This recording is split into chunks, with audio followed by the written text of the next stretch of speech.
a whole cabinet, for example, or a small closet.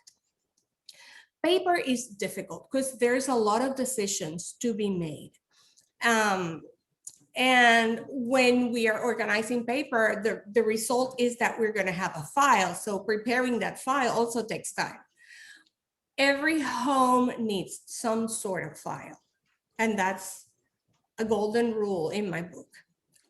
You need a place where the paper will go, the paper you need to keep. You can do it as a very official looking file, like a metal cabinet those offices have, or you can find a very nice alternative that goes with your decor, depending on where you will keep this cabinet. Many homes have what we call a mommy desk, which is a desk area in your kitchen area. That is an ideal place to have a little cabinet that rolls under the desk, for example, or any other way you might work for you. But the point is you need to have files. Once you have put all your paper in the bin, the last thing you want is to have that same mess again. So while thinking or working on this group of papers, you have to have a system in place for the paper that it's continuously coming into your home, like on a daily basis. Like all the kids bring all the projects home, and the mail that comes, and papers you might bring from work, or your spouse, or whatever that is. You need a system, so then you don't look back and you see the same mess with different papers that you have before.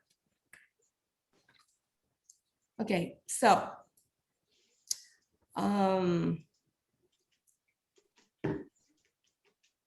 if your home office, if you have a home office and it's close to the entrance, where the area of the house where you enter the house, that's even better, because then you can decide, okay, my files and my desk will be in that space. And when you bring home the mail, if that's what you do, just don't put it anywhere. Take it to at least the desk area where you will eventually process that mail. If your desk area or files are not close to the entrance, what you can do is have a box that could be any material you want. It could be any look, but something that would match your decor, so it looks like it belongs. You have it in a central place where you can allow yourself to put that paper there in the meantime. But that's the only place where you are allowed to say, for the time being, because that is the kiss of death. Whether it's paper or whatever we're handling, when we go the route of, let me put it here for now, you know it's going to stay there in most cases. And that is a problem, because it takes more time and energy to go back. And how likely are we to go back and actually put that thing where it goes? It's rare. And that's how the clutter happens at all levels in the house. So when you're thinking of preparing a station to handle your paper, to process your mail and paper, it's important that you have a setup that allows you to do that. What you need there, you need a recycling bin or a box of some sort that you decide is a recycling bin, a shredder preferably, or a box to put things in a shredder. If you have a shredder at work, for example, some people have a bin, they accumulate a weekly amount of shredding, take it to wherever. A tray, pending items, and a tray to file, things to file. You should also have a stapler, envelopes, stamps, pens, a couple, not 800. I've seen it. And your address stamp, if you have that, and all these things that you would need to process the mail, process paper. If you cannot handle your mail every day, I suggest you decide on a date and a time in your calendar on a weekly basis. Put 30 minutes, 45 minutes in your calendar to handle paper, but make it a set in stone date with your desk area and your paper activities. What gets scheduled gets done, and what does not get scheduled usually does not get done. And So here is how you can make paper not be an intruder in your life, because you have that in your calendar. You know the time will come for you to tackle that paper that you have been placing in this particular space to work with it. So there's no paper everywhere. And there's no running like a chicken with the head cut off because you have not paid the bills, you have not, no, that none of that will happen if you plan for it. So I suggest, as a preliminary step to having your system in place, you first go through the files you have right now and clean them up. See what you can shred or recycle, eliminate from that so you make the space.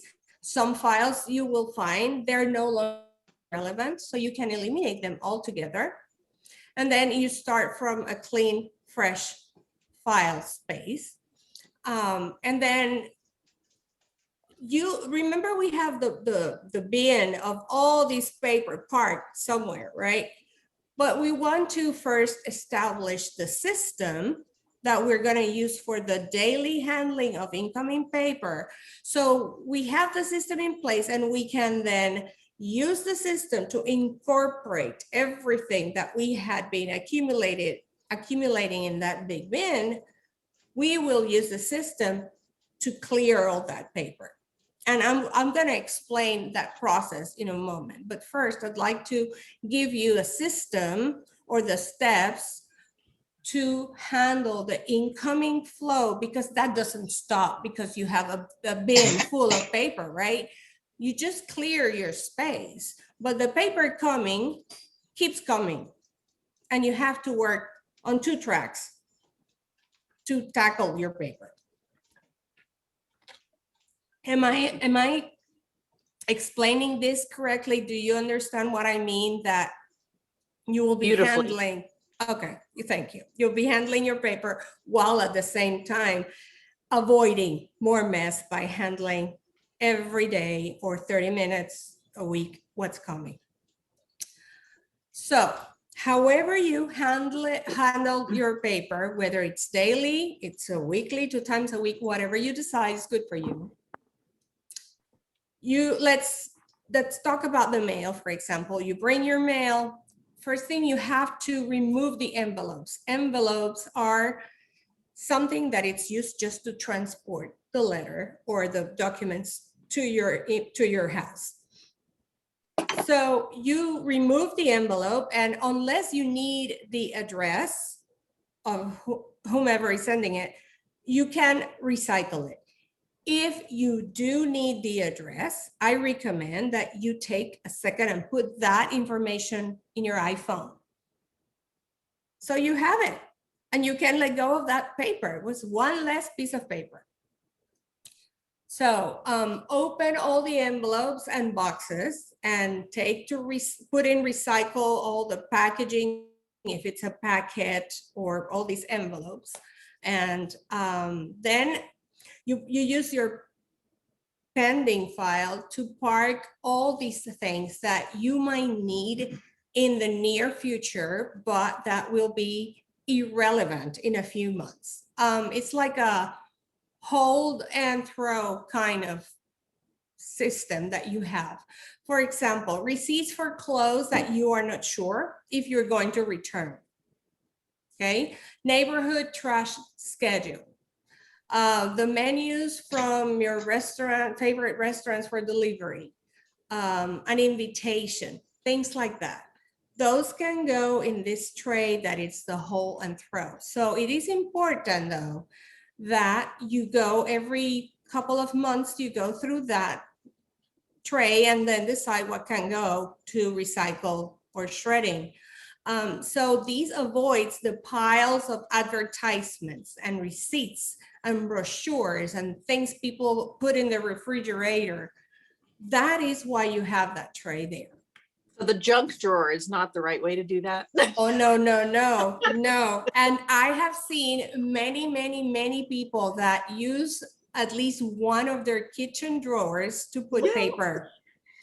And that is, it's incorrect because it doesn't make your life easier. First, that drawer is needed in the kitchen. That's prime retail space. And second, what you have there usually gets forgotten and then you don't know where is it, and it's all just jammed and it's a mess. So even if it's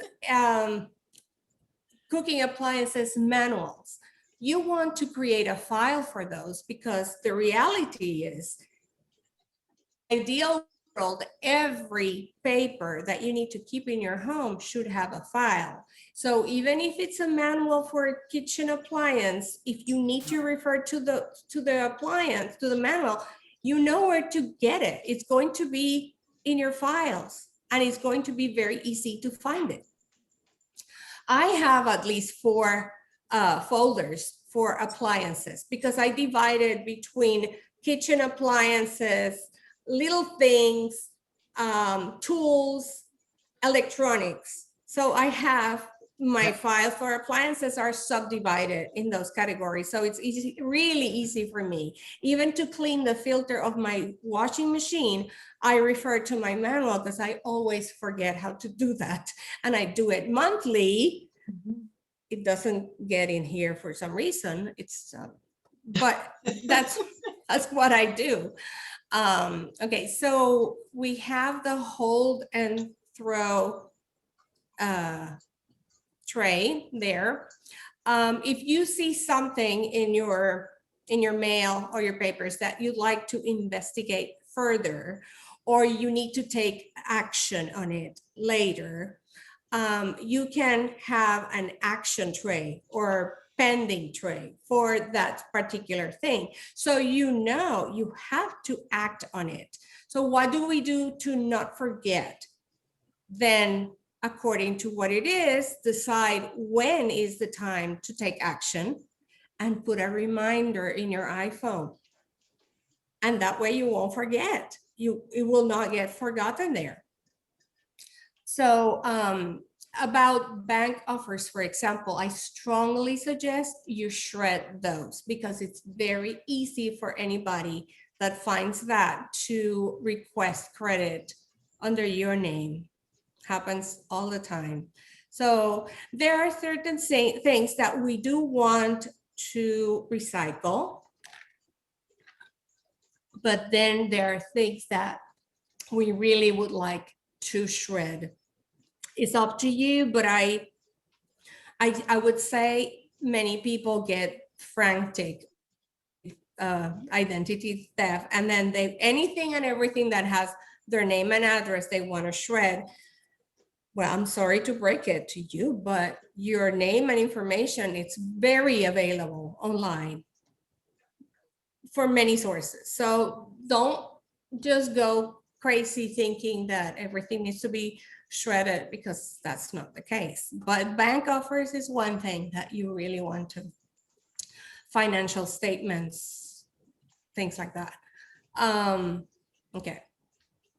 So I told you about the hold and throw file, and I told you about what you need to do with action file. You need to follow up with a reminder you put in your calendar, in your phone, so you don't get that forgotten.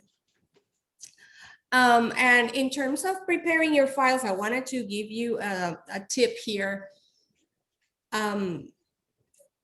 Avoid, I never did this before, but when I started doing it, that was so eye-opener. Avoid file folders. Try hanging folders. You kind of broke up. Could you repeat that, please? Yes, this is a tip that I have for you. Avoid file folders. Use hanging folders instead. Because file fold, many people use both. And what it does really is just occupy space. Only use file folders in a hanging folder if the category needs to be subdivided. You can also create additional hanging folders, but if you have one hanging folder for something and it really needs subcategories, then you can use file folders there. But you save a lot of space by not using file folders everywhere. That's brilliant. Yeah, you don't need it. And it's so much easier to access what you Right, need. Yep. It's really easy. Now, let's talk about that, all that paper that we accumulated in the bin. You will find all sorts of things. And when you're accumulating all these papers, I don't want you to spend time just looking at each one because that defeats the purpose. You want a quick cleanup. And what you do is you put all the paper, anything that resembles paper, like magazines, even books, if you find them around, you put them in that bin or bins, okay? It's going to give you a view of your paper clutter like you've never seen before. And you probably will be scared. I tell you, because you need to be prepared for that. When I organize a home, that is the whole home, that's one of the things I do. I put all their paper in one big bin because I cannot make those decisions necessarily for my client. So I tell them, I'm going to leave you with an ugly mess of paper that only you can decide on. I would be happy to help you prepare a filing system and give you pointers, but you have to go through your paper and then not let this happen again by tackling it systematically. But to deal with this, you have to sit in the fire. You have to do it. So you will find lots of things. Once you do that without thinking, just put them all there, then it's the time when you think about this. You will find different categories, and my recommendation is to have a place where you can spread all these categories on the floor. Let's say you put like paper labels or whatever works for you, but you will find things like mementos, like kids' projects, pictures, loose pictures.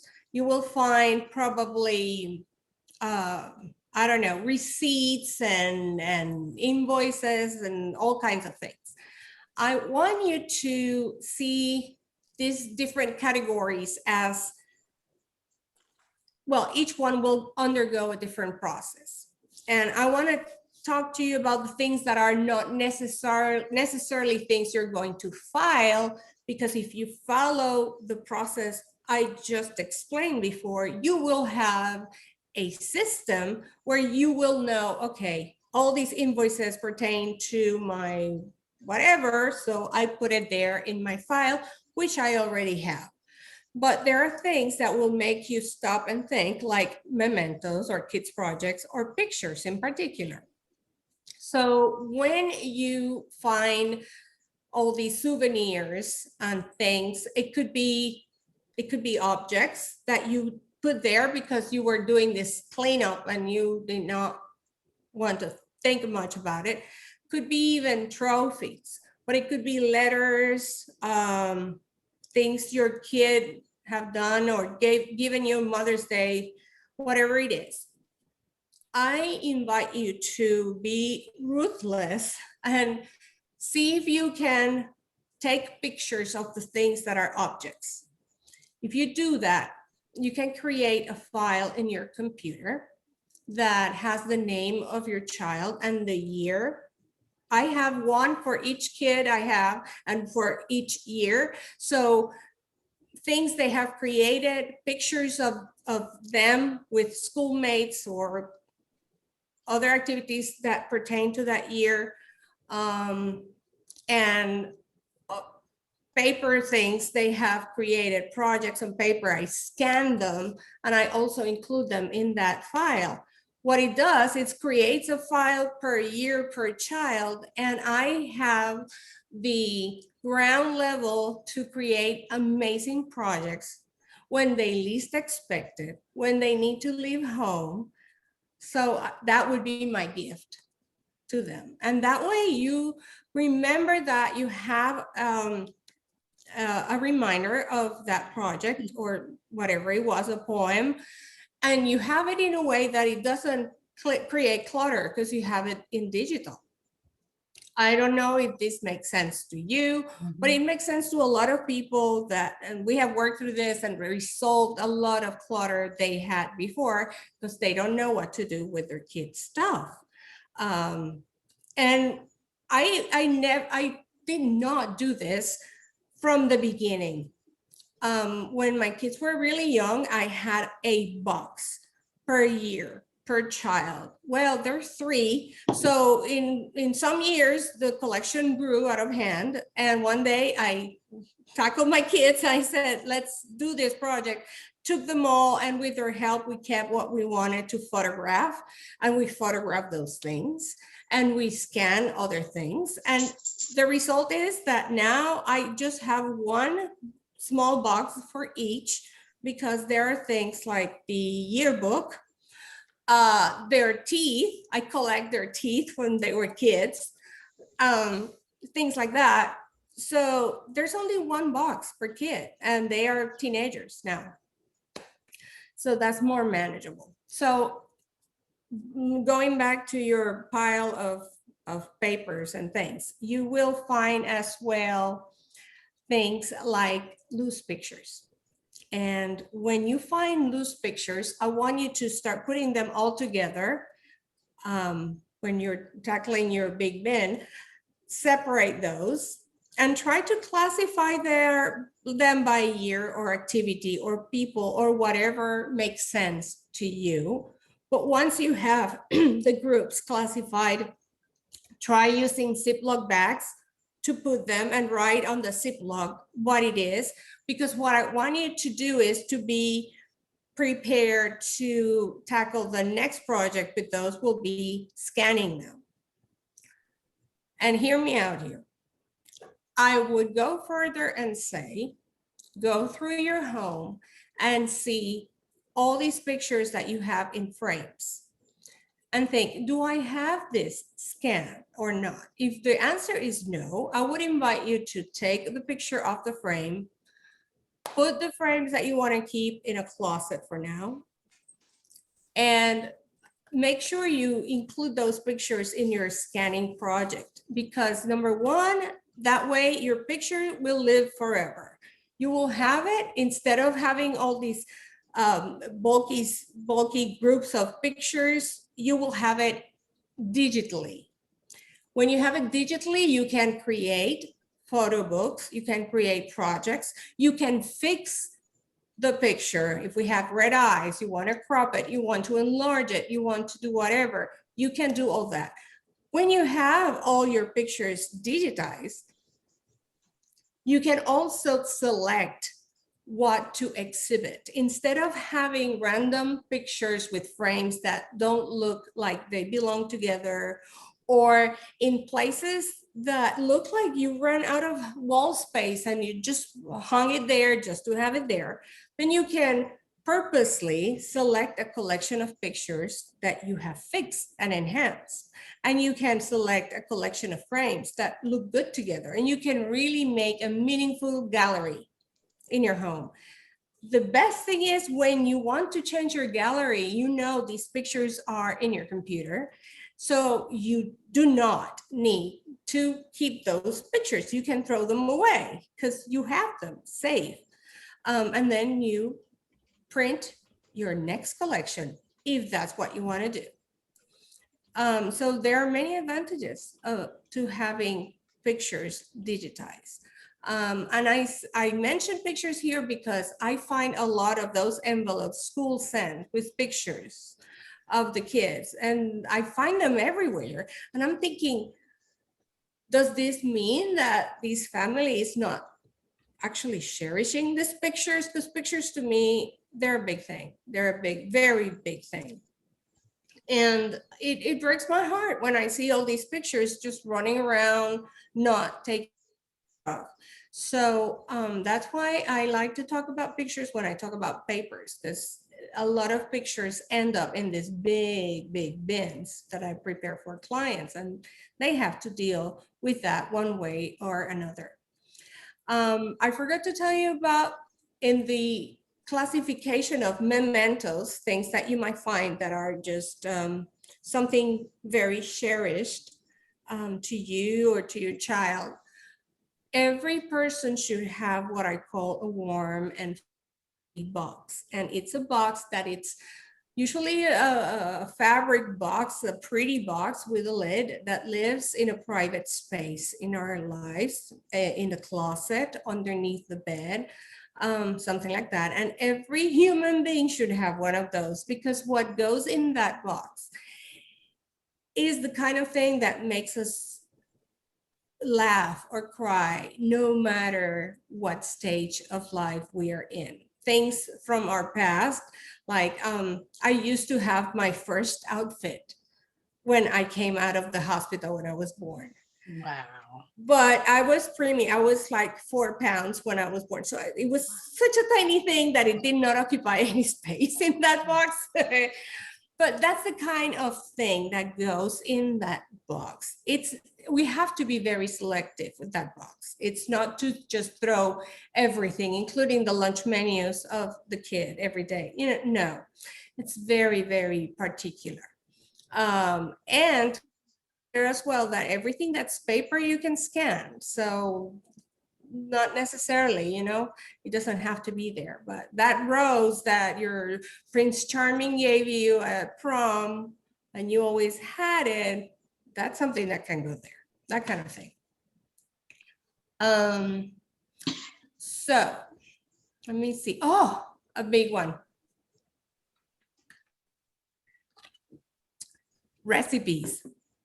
I find a lot of magazines that people keep, because I like a recipe that's there, or you clip recipes and they are like everywhere.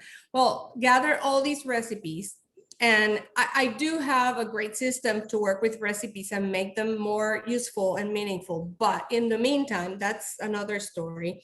It will suffice to say that just clip the recipe itself and put it in a binder, and then you can have that binder with your cooking books.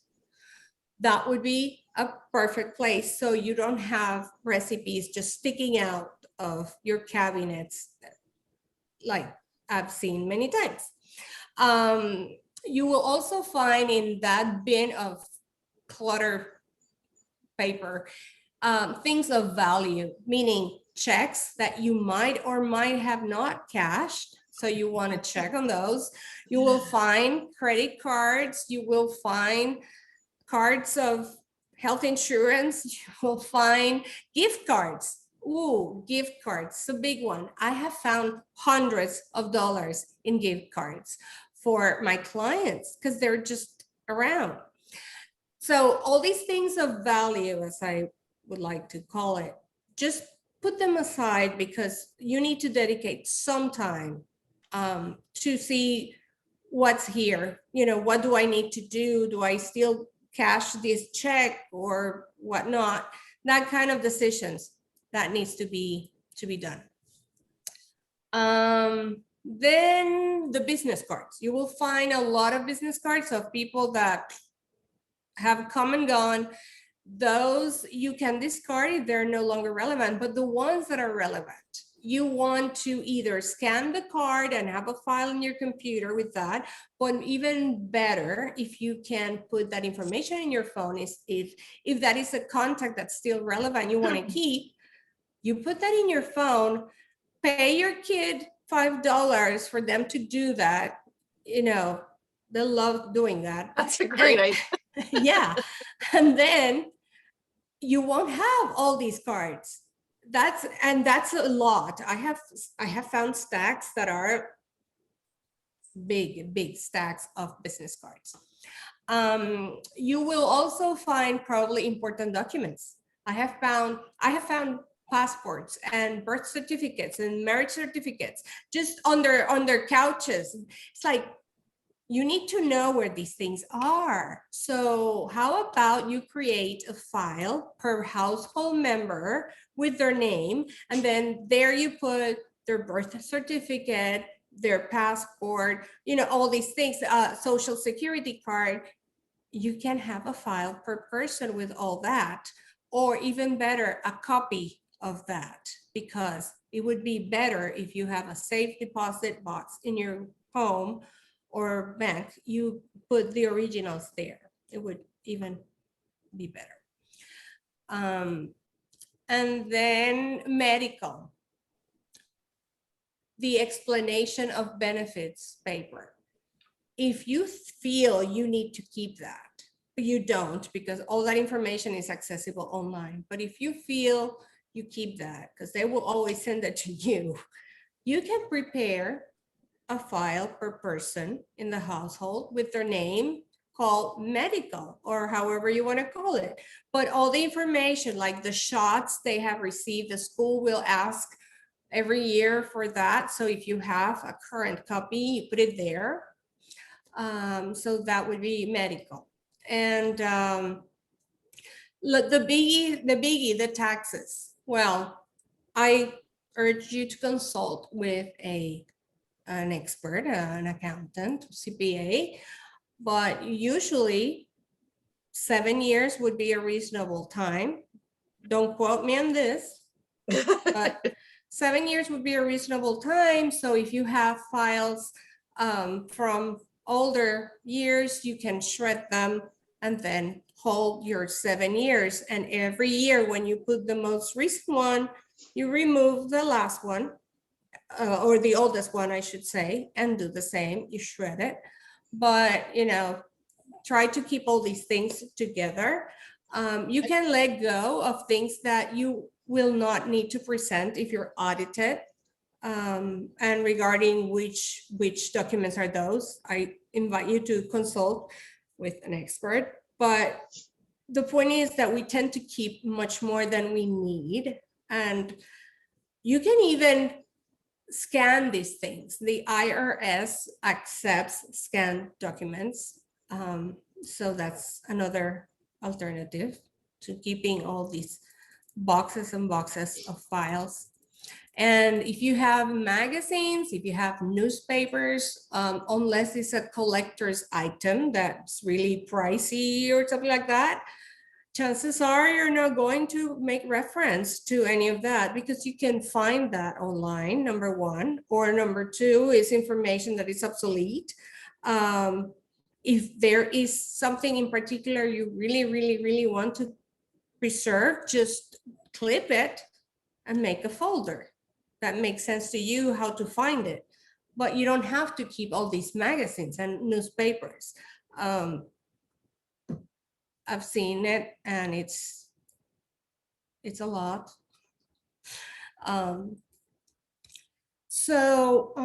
Let's see. Oh, one example I want to give you of my own system, and this is something I use very frequently. I have a folder that it's called Taxes 2021. In that folder, I put every paper I come across that I know I will need to account for when tax season comes. And the most relevant of those papers is, because we consume medicines and whatever, the receipts from doctors and those receipts that come with the medicine, the slips. I take the medicine out of the bag, I strip all the packaging, and then I take that receipt that comes like the 3-ply sheet. I just remove the part that I will need, and I keep that center part in my folder. When tax season comes, I have all that to add up, and it's not pretty, but it's prettier than if everything was just everywhere and I would not find it. So I have my tax file ready to go when it's time. And then always digitizing is always it's always an option. So the same way we keep folders in our files, we can keep digital files, digital folders in our computer. It makes everything better. So let me know what specific questions you might have from your situation. If I can help you with that, I'll be happy. I just have a couple of comments. I used to own a business and my accountant said 7 years. So I had to hang on to 38 boxes of retention files for 7 years. Fortunately, they're all gone now. And I'm of the old school where, digital cameras weren't until recently. And so I have a lot of pictures which I've accumulated over the years because I took a lot of pictures. And a couple of things I did was to reduce it, and I still need to go back and reduce it more, is I went through, and then Trudy and I went through my mom's scrapbook after she passed, because we went through and we sorted out all the pictures, and it's like, which ones do we want to keep, or which ones do we send to siblings for them to have, friends that we used to do a lot of things with, nieces and nephews, just who would enjoy this picture, because we're not going to keep it. And it was such a fun job to go through it, to remember the memories. But more importantly, when we send it to these people who we hadn't talked to in years, we got a response back, and it brought back great memories for them. And they were so grateful that we made the effort to do it. So before you throw them out, yes, somebody else might enjoy them. And it's a fun project to go through. yes. Time consuming, but very, very much fun. So yes. When my parents passed away, I went to vacate the home, and it was a home they had lived in for 40 years. And we traveled a lot. There was a lot of things. And I called everyone I knew and I said, you come and you get whatever you want and it's yours. I don't care. Now, nobody touches a picture. And I had to pay $2,000 for transportation of photo albums alone to my home here, because my father was an avid photographer and he would take pictures of everyone and everything. So, and he had albums, a room full of albums. So I did that, and it took me about 3 years to go and select what I wanted to keep. And then I'm still in the process of scanning them, because at some point we moved, then I took everything from the new albums and I put them in baggies so it would be easier to scan. And little by little, I've been scanning, and I have pictures from 1919. That's my thing. Pictures are my thing. So I'm very passionate about it. I do have a question. I appreciate and know I should be digitizing everything. And 2 moves ago, I bought one of the really high-end, small, compact, great scanners for receipts, bills, invoices, all those things. Mm-hmm. It's still there. They're still on paper. So with recipes, have you found, I have the binders. I've got the binders. I will tear them out. I will cut them out. Friends will give them to me. I've got a binder that's for Thanksgiving, and that one I use. Like when it's for a specific event, I use. But what other way do you have to organize those great recipes that you've tried, you've enjoyed, they're on paper, to where you find them again, see them again, use them again? Well, yeah, I mentioned I have a system. And digitizing is fine if you have a good online digital one. Well, but those I don't digitize. And the reason, I'm going to tell you how it works. I have my recipes, right? I clip the recipe to the smallest way I can. Yep. And then I have also many books, cooking books, but there are certain recipes that we like the most, right? Mm-hmm. And those are the ones we'd like to remember. I had photocopied those and also clipped them. So I have all these clippings and I have pasted them in 4x6 cards. And I have a card box, the index cards, it's what I'm talking about. And I have them classified. In one index box, I have snacks and hors Mhm. d'oeuvres. In another one, I have like the majority of things, soups, salads, vegetables, or secondary dishes. And I classify it like that, right? Desserts in another one, and morning shakes, things like that. So when we plan our menus,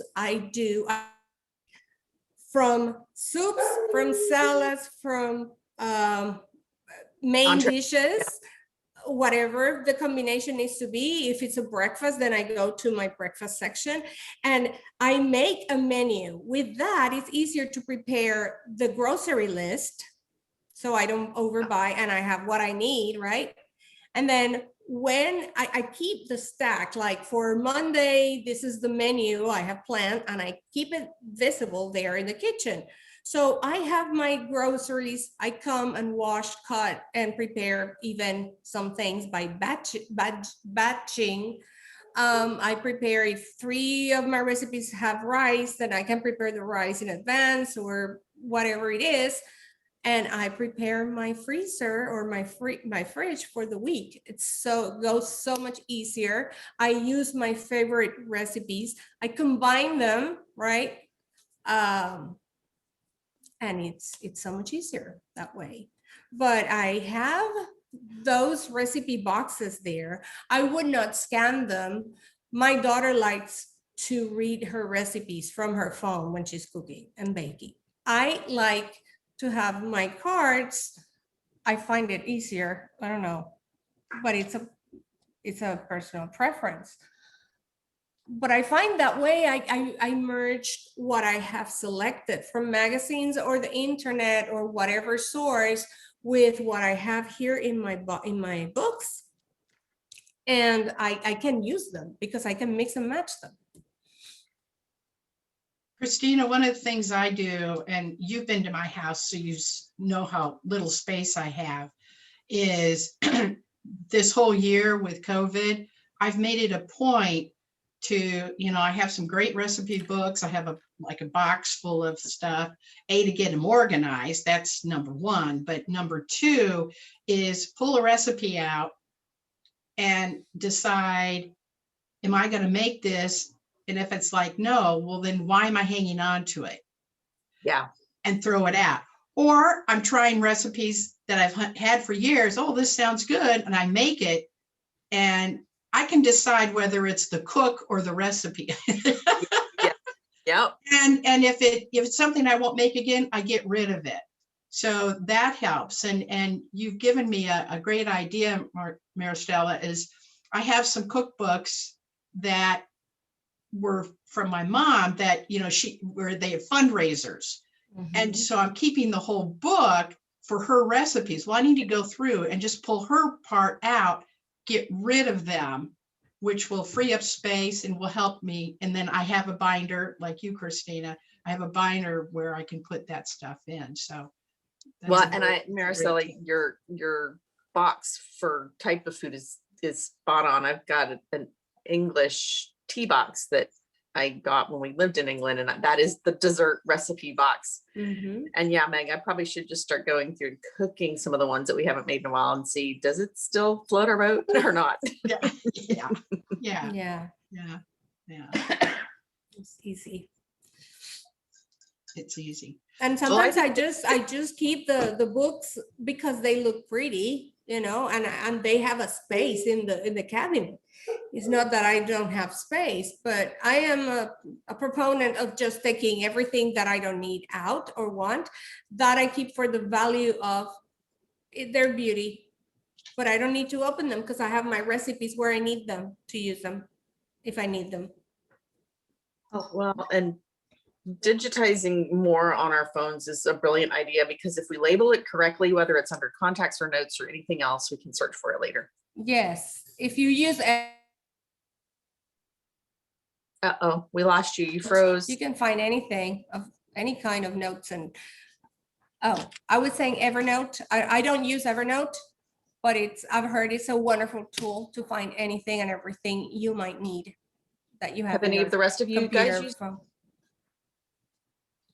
I I use notes on my phone, but I kind of do a combination of all those things. You know, some things I have the hard copy. Sometimes I learned a faux pas of digitizing because Mhm. my computer is dying. The one I'm using, it's starting to not work much very well anymore. And so I've ordered a new computer. So I was cleaning this one up to get ready for the new one, thinking of all those things I had that I didn't want because I want to trade this one in. I didn't want Uh-huh. anyone else to see. And I over cleaned. And before you know, I lost a lot of stuff that I had. Yeah, I didn't realize it's my fault. I didn't quite understand about getting rid of recents. I was thinking I was just getting rid of a recent. I didn't realize I was getting rid of the whole file. Mm. When you clear The other thing is to update to what's the backup the Yeah. cloud. Well, I that's what I was doing. I was putting stuff on the cloud, but when you eliminate it in recents, did you know it also Okay. disappears other places? And then I have this wonderful backup hard drive that somehow it wiped it out too. Oh So wow, that's no. strange because I have backups until recently. I've been using backups, but now I switched to the cloud. So the good thing is I have everything every time in my laptop, so I don't have to back up anything. Yeah, that It's was my- automatically. I was going to be putting a lot on the cloud, and then my computer was really, I do a lot of videos because of our church. I'm the children's minister, and it was just eating up all my stuff. And Mhm. so I was trying to figure out how to make it more efficient, and because like, for example, like you're talking about 7 years of taxes, I had 7 years of taxes digitized. Oh Luckily, my I still have goodness. hard copy. Ouch. Because they're not. The Ooh. digitized versions. And the weird thing is it didn't do it exactly logically. I would think, you know, like maybe would keep the recent and get rid of the oldest. I have some that are the oldest that are still there, and some of the 2019 is gone. It's for some reason that 1 year, everything's gone. But then I have some things back from 2000, you know, like 13. And I'm like, why? Oh wow. You know, That's tough. so So so random. I'm now going to at least have 7 years of hard copies of certain things. But you're right, like you know, when you're talking about your prescriptions and stuff, I Mhm. realized I started doing that where I was just keeping the vital part that I Yeah. need for taxes, but not all the paperwork that comes with all the, Exactly. you know, and I am a filer and I'm an organizer. That is my personality. Oh, Going through it, I'm good. like, I have my systems. Well, that's great. Yeah.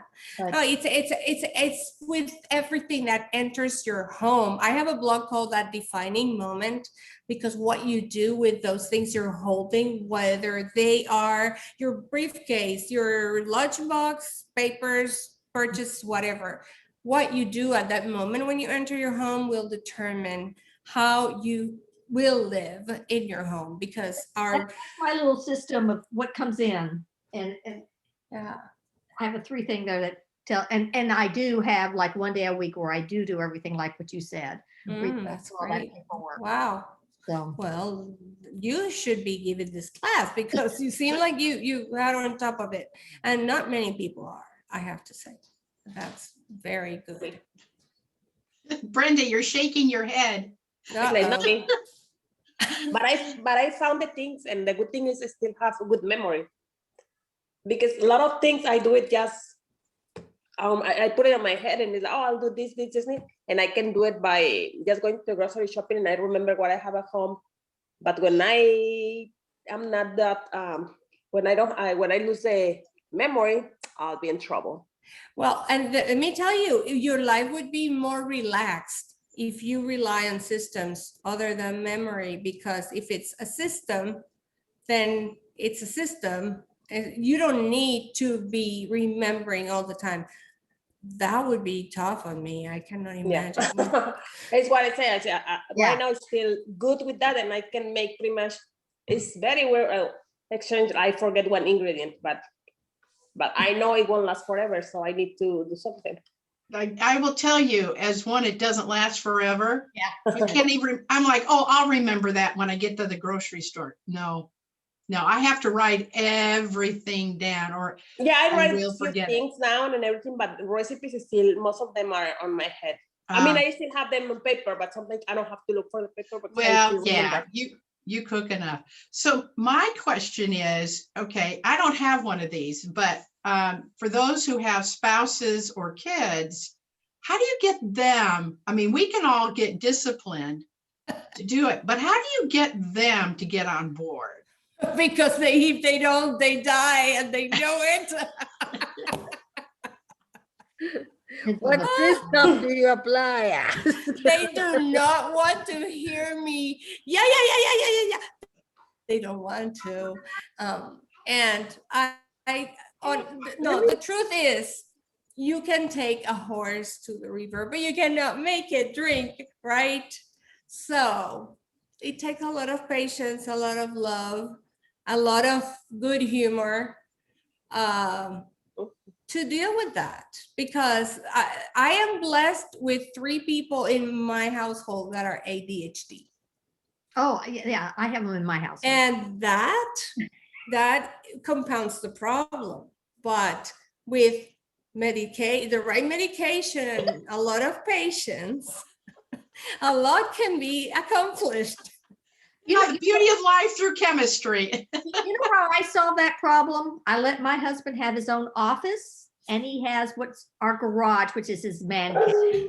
So those are his places where he Mhm. himself. Well, yes, and if it works, it works. But many times with people with ADHD or other conditions, there spills over. And the thing that you don't see is that whether you see it or not, the clutter impacts your energy. People think, okay, I close the door, I won't see it. But not because you don't see it, it means that it doesn't affect you. It does. Energy does not That's why I run. have to have my space. Like my office is very organized. Brent's office is his personality. My husband Wonderful. ADHD. Yeah, and I have 2 grandchildren that are ADHD, and one son that's ADHD. So, it run it runs in my family. Yeah, it runs. Yeah. But I just realized people have different strengths and complementary roles, and so I denominated myself the peripheral expert, and that was since our first child was born, because I noticed he's great at doing the thing that he has to do, but he can leave a mess around. Right? So here I am, like a fairy, going, and cleaning up and organizing behind.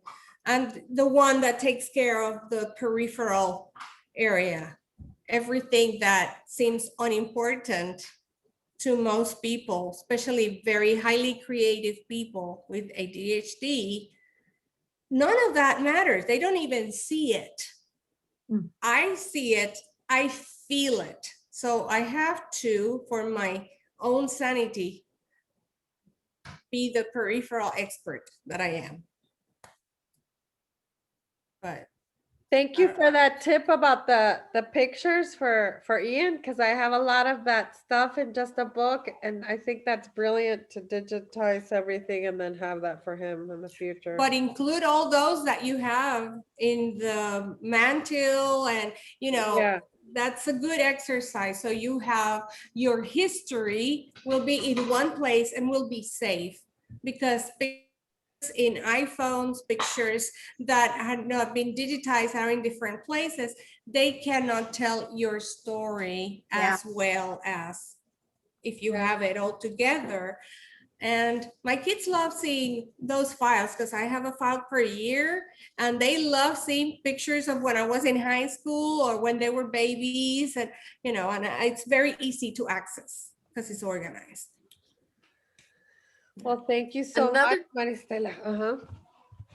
I was gonna say another tip that is what got me going over here while we were talking was, you talked about don't put a manila folder in a hanging folder, because then you've got double the paper taking up space. Exactly. Well, I took that to that kitchen junk drawer. I'm like, I don't need all 4 pages of the Carrabba's to go menu. I just need the front to remember there's a Carrabba's nearby if we want to go get to go food. Yeah, Exactly. you can get the menu online very easily. Yeah. I was just gonna say menus change all the time, They so, do. Mhm. yeah. Yeah, that's what the hold and throw bin is a good place for that. Because that you throw away every couple of months and refresh. Well, fantastic tips. I'm glad, I'm glad. So you can let me know by visiting my website. You can contact me and I Let me wrote know. it on the chat book, myspacereclaim.com, correct? sure. Yeah, Thank and I'm you. glad you did that because I had left out the ED at the end, and so I would not have found her. Oh, yeah. Claimed good. instead of And reclaimed. do you bill for your services by project, by hour? How do you do that? I was billing by hour like everybody else, but about a year ago, I started billing by the project. Basically, you can work with me either 2 days or 3 days, depending on your project. So yeah, that's how I bill. Cool. So everything, I include the shopping for you if needed. I give you my discounts. I don't mark up anything I buy for you. I give you my discounts on top of that. So that's a double whammy there. And also, I will take from your space your donations and your trash that I can put in my car. So I take that out of there. And I love this. This is a labor of love. I finish each project with a document. It could be as long as 20 pages long because I've done it, where I put everything and everything. It's my brain on paper for you. Like if time and money would not be a constraint, what I would do with your space in terms of structure, organization, and design, all of that. So you can tackle that on your own or a different time, whatever, but you have it in paper. And reminders, of course, of what we have discussed and the systems that we have discussed while working together, all that. That's Yeah. wonderful. Yeah, she's amazing. It's very fulfilling for me to do that, actually. It would be very fulfilling for my husband if I gave him you for me for his birthday. That's what I was thinking. Such a good gift for someone like you can organize. It's a very good thing. The only thing I have to say about gifts is that the person needs to be on board because you don't want them to actually have a temper tantrum knowing that someone went through their stuff and through yeah. their, have their approval. And I And that have would to be you have. going through my stuff for him. Oh, okay. Well, that's different. If you're the owner of the stuff, that's great and no problem. And I have done some gifts, certificates, but the person needs to be aware and needs to be on board because you don't want to just break their heart instead of giving them a good surprise. I know.